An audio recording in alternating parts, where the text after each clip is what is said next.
Hi everyone, welcome to my channel. This is Maisha, and today we're going to be talking about depression. So I know this isn't a fun topic, but I think it's important to address depression, especially during times like this.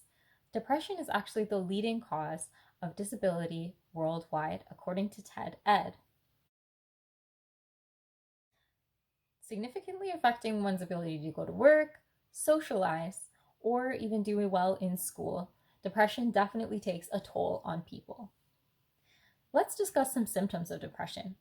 Some symptoms include change in appetite, so you may be overeating or not eating enough.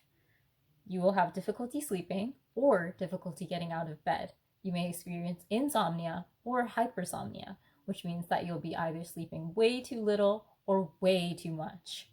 You can also experience low mood and sadness for prolonged periods of times, known as depressive episodes.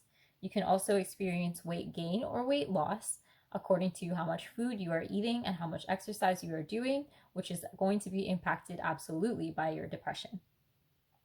Next, you may experience poor concentration and memory, and it may be even difficult for you to make decisions. This is where it comes into play that you definitely may have your grades suffer a bit if you are experiencing depression because you literally can't think straight.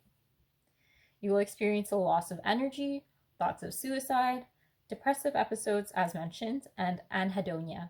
Anhedonia is when you neglect your friends and hobbies.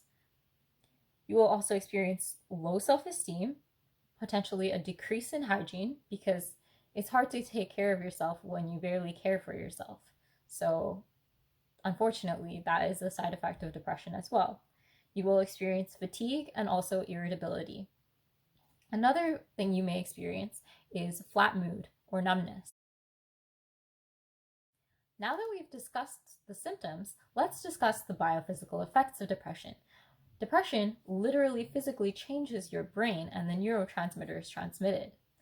So you may experience a decrease in the size of your hypothalamus, frontal lobe, and hippocampus. You may experience abnormal transmission or depletion of certain neurotransmitters, including serotonin or dopamine, just to name a few. You may experience blunted circadian sleep rhythms, which means that you will experience, once again, hypersomnia or insomnia.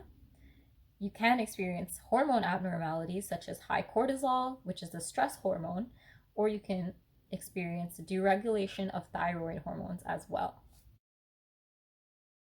Now, my father always told me, where there are problems, there are always solutions.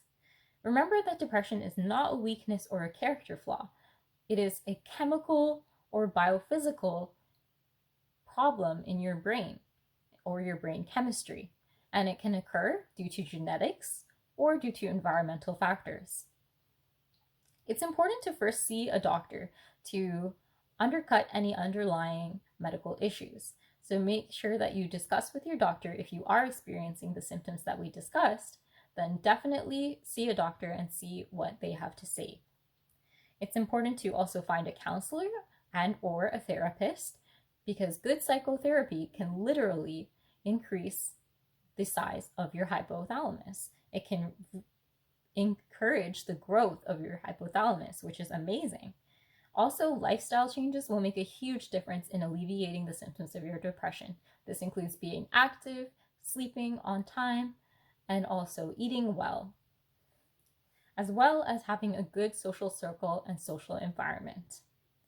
Next, it's also important to try medications as directed by a physician, as sometimes some types of medications will help to encourage your neurotransmitters to work in certain ways. Some other less well-known ways of treating depression would be through TMS or ECT. TMS stands for transcranial magnetic stimulation. So they take some magnets and they put them against your head and they can reshape your brain by using these magnets. Next, you can try electroconvulsive shock therapy, which was ECT, which they will shock your brain. Pretty similar, but different. Another technique you can try is phototherapy. Last but not least, my personal favorite would be CBT or DBT.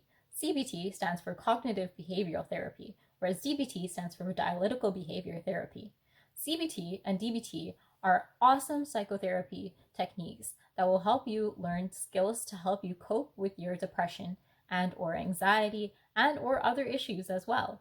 I think it's awesome. I think it should be taught in schools. It's so important. And I would strongly recommend looking into CBT or DBT if you are experiencing symptoms of depression. So those are all your solutions for dealing with depression. I hope this video was helpful. I hope you learned something new today, and I hope that you feel better soon. Thank you and take care.